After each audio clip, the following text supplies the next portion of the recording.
Seri 20 mempersembahkan serial Sandiwara Radio Borobudur.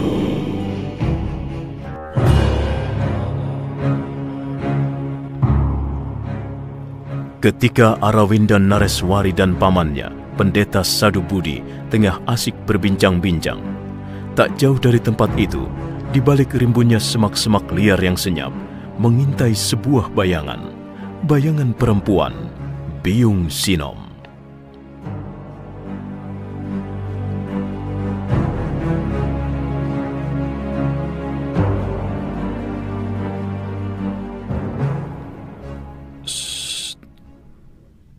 Sekilas aku melihat sebuah bayangan.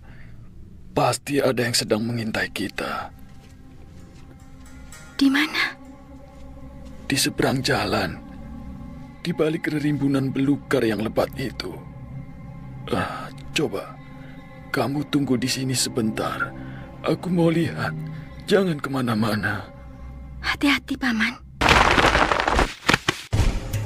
Pendeta Sadubudi adalah seorang biarawan dari perguruan Shaolin.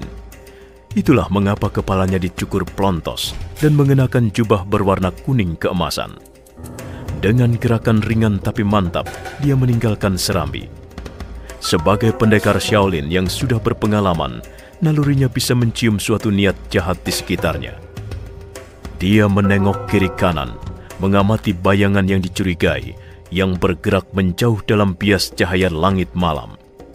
Dia terkejut dan seketika melempar tubuhnya ke samping ketika sebuah sinar melesat dari celah-celah dahan pohon.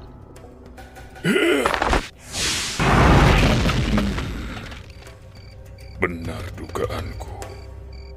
Untung aku segera menghindar. Kalau tidak, kemungkinan besar Arawinda akan membawa mayatku pulang ke Pali.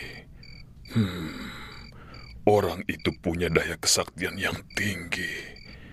Dia bisa meringankan tubuh. Dia punya pukulan jarak jauh yang mematikan. Nah, aku lihat bayangan yang bertengger di dahan pohon yang tinggi. Sepertinya sosok seorang perempuan. Tapi sekalipun perempuan, dia jahat dan berbahaya. Karena itu aku tidak boleh lengah. Baik, akan kuhajar dia.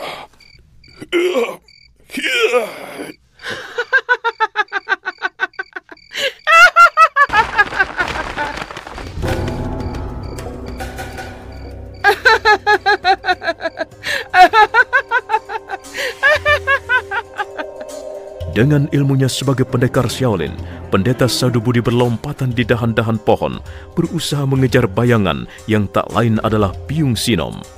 Dari jauh mereka tampak bagaikan dua ekor kera yang besar yang sedang berkejar-kejaran. Pendekar Sadubudi memompa tenaganya lebih keras supaya dapat menyusul dan menangkap bayangan yang sebentar tampak sebentar menghilang di depannya. Dia semakin yakin bahwa orang yang diburunya mempunyai kemampuan yang tinggi. Dan mereka semakin jauh masuk ke tengah hutan yang pohon-pohonnya semakin rapat.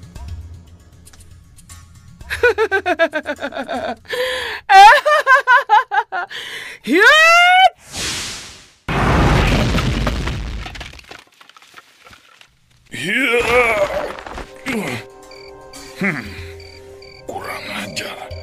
Hampir saja pukulannya menghantam kepalaku. Orang ini benar-benar tidak bisa dipandang enteng. Dia bisa membunuhku. Tapi, apa alasannya kalau dia mau membunuhku? Rasa-rasanya selama dia di Mataram, aku tidak pernah menyakiti orang. Mana dia? Aku tidak melihat bayangannya lagi. Dia sengaja menghilang. Mungkin dia mengintai di suatu tempat yang telah tersembunyi. Aku harus waspada. Kalau sampai bentrok, aku belum tentu bisa mengalahkannya. Perlahan Pendeta Sadubudi menggeser letak berdirinya, kemudian menyelinap di antara dua batang pohon yang besar dan menghilang di kegelapan malam. Dia masih penasaran. Dia berusaha menemukan bayangan perempuan yang telah menggodanya. Arawinda Nareswari masih duduk menyandarkan punggungnya ke dinding serambi. Gadis itu kelihatan gelisah karena pamannya belum juga kembali, sementara malam mulai larut. Setelah mereguk secangkir air dingin, dia melangkah ke ruangan biliknya. Belum sampai masuk, dia mendengar suara mencurigakan di halaman samping. Dia memutar tubuhnya dan segera turun ke halaman. Dia lingak-linguk sebentar, matanya mencoba menangkap sesuatu dalam kegelapan.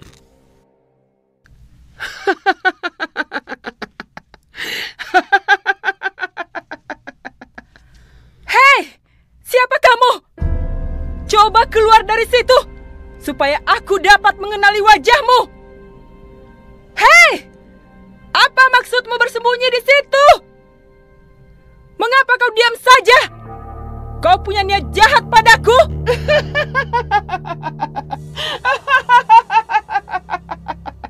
Hei, kau mempermainkan aku, menakut-nakutiku. Awas, kalau kau tidak mau keluar, akan kulempar batu. Arawinda Nareswari baru mau membungkuk untuk mengambil batu sebesar kepalan tangan ketika mendadak sebuah bayangan melesat dari dahan pohon. Arawinda tak sempat lagi menghindar. Bayangan itu bergerak sangat cepat. 2 buah tatakan di pangkal lehernya membuat gadis itu tersentak. Tubuhnya menjadi kaku.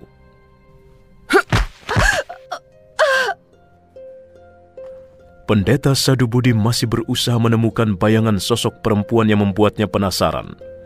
Setelah beberapa saat lamanya, belum juga dia menemukan yang dicari-cari. Akhirnya dia memutuskan kembali lagi ke pondok. Dengan menggunakan ilmu meringankan tubuh yang nyaris sempurna, pendekar Shaolin itu dalam waktu sebentar sudah menapak di halaman. Dia tak melihat Arawinda di serambi. Dia lalu mencari di ruangan tengah. Gadis itu juga tak ada di sana. Di dapur, di ruang belakang juga tak ada. Ah, mungkin dia sudah tidur, pikirnya. Arawinda. Kemana dia?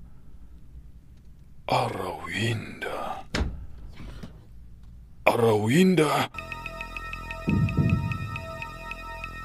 Kembali pendeta Sadubudi penasaran.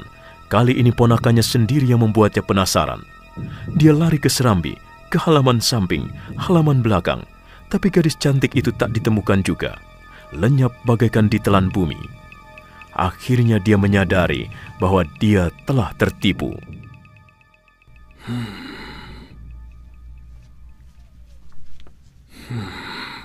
Kurang ajar. Orang itu telah mengecohku. Dia sengaja memancingku agar menjauhi pondok. Rupanya Arawinda yang dijadikan sasaran. Memang benar kesimpulan yang diambil pendeta Sadubudi. Dia merasa tertipu. Dia menyesal sekali mengapa sampai meninggalkan Arawinda sendirian di pondok. Sementara itu, sebuah bayangan berkelebat terbang dari dahan pohon yang satu ke dahan pohon yang lain. Walaupun samar-samar, bayangan itu tidak sendirian. Dia menggendong seseorang.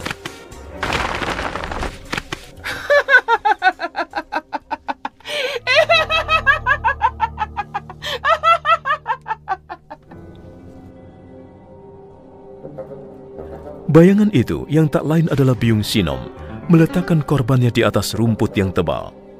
Arawinda masih belum sadar, tubuhnya kaku seperti kayu. Matanya terbuka tapi kosong. Byung Sinom sesaat mengamati gadis itu, sebelum kemudian terkekeh sambil menggoyang tubuhnya ke kiri dan ke kanan.